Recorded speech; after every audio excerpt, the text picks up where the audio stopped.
tous, aujourd'hui on se retrouve pour une nouvelle vidéo où on va donc faire une tier list sur One Piece. Et pas n'importe quelle tier list, une tier list sur les personnages de East Blue. Donc vous voyez, on a à peu près tout le monde, même s'il y en a quelques-uns dont je pense pas me souvenir. Ouais, je pense qu'il y en a quelques-uns que j'ai déjà oublié. Le mec avec le dragon tout en bas, ou celui juste avant avec des grosses joues là.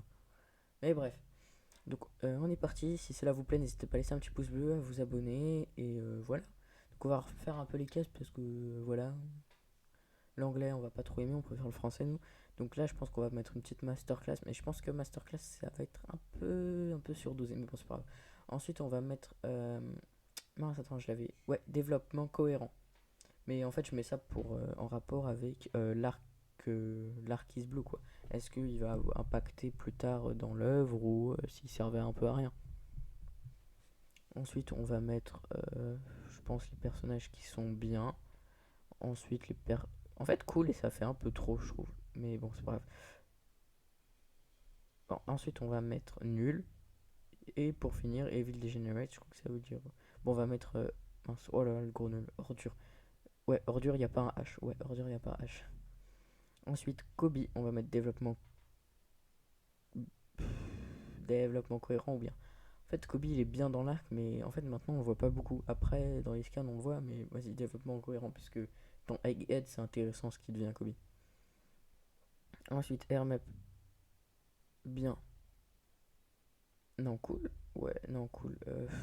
J'hésite vraiment. En fait, c'est nul si on met Hermep cool, c'est nul par rapport à l'arc, donc vaut mieux mettre bof en fait.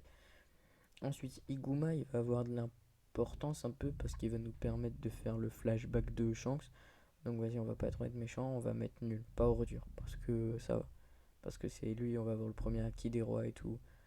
Ouais, j'hésite beaucoup, mais c'est pas grave. Ensuite, le petit Zoro. Masterclass Zoro à cette époque. Ensuite, à cette époque, Zoro est toujours une masterclass. Zoro est toujours une masterclass. Ensuite, on va avoir le maire de la ville de Baggy en bien. Ensuite, Quina. C'est pas. Ouais, c'est celle qui est tombée des escaliers. Ouais, bof. Bah, elle sert un peu à rien. Elle est nulle. Ouais, elle est nulle.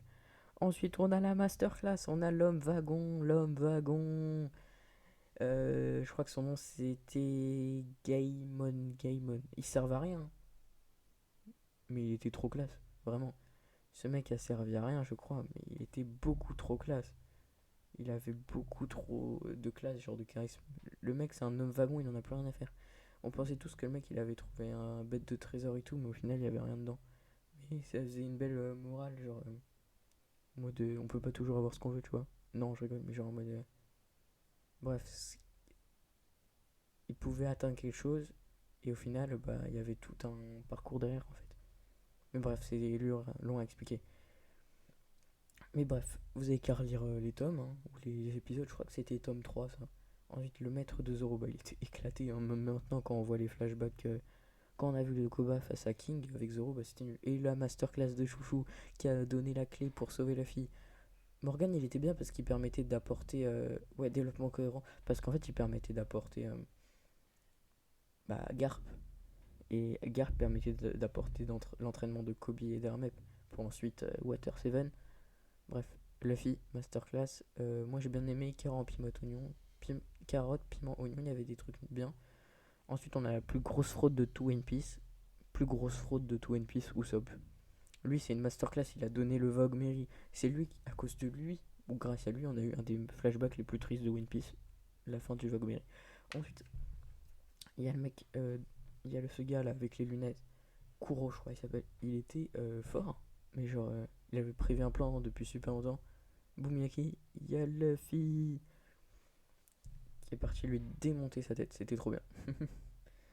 Son plan il a capoté, c'est comme dans Egghead maintenant au dernier. Bon, je m'arrête là, puisque sinon il y en a, je vais les spoil.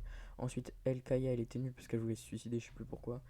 Ensuite, elle, développement cohérent parce qu'elle permet. Ouais, développement cohérent parce qu'elle me permettait d'apporter Nami, tu vois, de montrer un peu. Bref, lui là, le mec qui a la tulipe, j'aurais dû le mettre en masterclass, mais vas-y, son petit truc là, son petit moulinet il était trop masterclass. Ensuite, Zef, grosse masterclass, parce qu'à ce qui paraît, c'était le premier mec qui venait et qui ressortait d'East Blue, mais en fait, à mon avis, il y avait Shanks aussi. Ensuite, il y a les deux cuistots de Sanji qui étaient trop bien. Ensuite, il y a Yosaku et Johnny et la sœur de Nami, c'était nul en fait. Puisque Yosaku et Johnny, bon, il y a juste un moment de flow où ils disent ouais, laissez eux faire si. Bah, s'ils perdent, c'est la fin des Blue. Ensuite, Sanji Masterclass. Ensuite, nul, Pearl. Euh, le mec qui avait le lion Richie bah, dans Baggy. Bref, il est nul. Bien. Moi, j'ai bien aimé le combat de Sanji avec l'homme poisson. Ensuite, la vache, elle m'a fait rire parce qu'elle était un peu gaulerie. Ensuite, il y a Kabaji, bah lui, il est nul. Ensuite, il y a Baggy, développement incohérent parce que là, maintenant, ça devient important. Baggy, ce qu'il fait avec la Cross Guild. Ensuite, le combat des frères Siamois avec Zoro, j'avais bien apprécié aussi. Ensuite, il y a la masterclass de Jin. On attend, tout le monde attend que bah, il revienne pour que Sanji, lui, il se retrouve. Mais est-ce que Oda il va vraiment le faire? On sait pas. Ordure, Don Krieg. Ensuite, lui, personne l'aimait. Moi aussi. Je crois qu'il s'appelait Full Body Shanks. En fait, sachant que j'ai essayé de le mettre entre développement cohérent et masterclass parce qu'il apporte rien dans la release blue. En soi, juste le flashback de Luffy. Sauf qu'encore, ce flashback, c'est pas le vrai. Ensuite, lui, parce que c'est lui qui a déterré le trésor de Nami. Ensuite, Django, je l'aime bien parce qu'il va être utile après. Mihawk, Masterclass, parce que ouais, c'est un set grand corsaire. Tu nous mets un set grand corsaire comme ça, Oda, au tout début de l'œuvre, alors que maintenant il a une prime de fou, il a un flow de ouf et qu'il est super fort. Ensuite, il y a le petit homme poisson qui est super intéressant parce que c'est lui qui va nous mettre l'île des hommes poissons après l'ellipse. Pareil pour Arlong, mais lui il est plus cool parce que c'est grâce à lui qu'il y a le meilleur punch de tout l'anime. C'est bon, le punch de Luffy face au Dragon Céleste. Ensuite, Roger, c'est pas une masterclass parce qu'il apporte rien, c'est juste développement cohérent parce qu'on arrive à Lockdown, c'est tout. Ensuite, lui, il est bien parce qu'il donne les sabres à Zoro et on a le truc de Zoro où le sabre il tourne. Ensuite, le Kirou, bah. Ouais, j'ai mis le Kirou dans Bof. Ouais, dans. Pas dans, pas dans Masterclass, je mettrais dans développement cohérent ou bien. Ouais, développement cohérent. Ensuite, bon, eux je les connais pas donc je vais faire à la tête. Elle a l'air d'être nulle. Lui aussi, il a l'air d'être nul. Je crois que lui, je me souviens. Ou elle, je sais pas. C'est celui qui a dit que le fil a la même posture que Roger. Mais bref, à part ça, elle a rien fait. Yasop, développement cohérent. Contrairement à cette grosse fraude là, son fils là. C'est une grosse fraude son fils. Son fils est une grosse fraude. Ensuite, Alvida a un développement cohérent aussi par rapport à la Cross Guild et les événements après Wano Kuni. Ensuite, Ben Beckman, mas- pas Masterclass Ben Beckman. Faut pas croire à développement cohérent parce qu'après, avec les flashbacks de Uta et de One Piece Raid, il est intéressant. Elle, je sais pas c'est qui, je vais mettre nul. Smoker, il était bien, mais il a aussi un développement important dans le East Blue. Après, sinon, il est complètement oublié, hein. Tu mets Smoker en face de Luffy, j'ai même envie de dire que Usopp il détruit Smoker. Ensuite, Dragon, il a un développement cohérent. Quina. Euh, Makino, super. Elle est trop forte, elle est super bien. Ensuite, elle est super importante parce qu'elle donne les gâteaux de riz à Zoro. Sinon, Zoro meurt. Je rigole. Bon, eux, ça a l'air d'être des gros nulos. Ensuite, le dragon. Et bref, si cette vidéo vous a plu, n'hésitez pas à laisser un petit pouce bleu, à vous abonner. Et on se retrouve bientôt pour une nouvelle vidéo. Allez, à bientôt.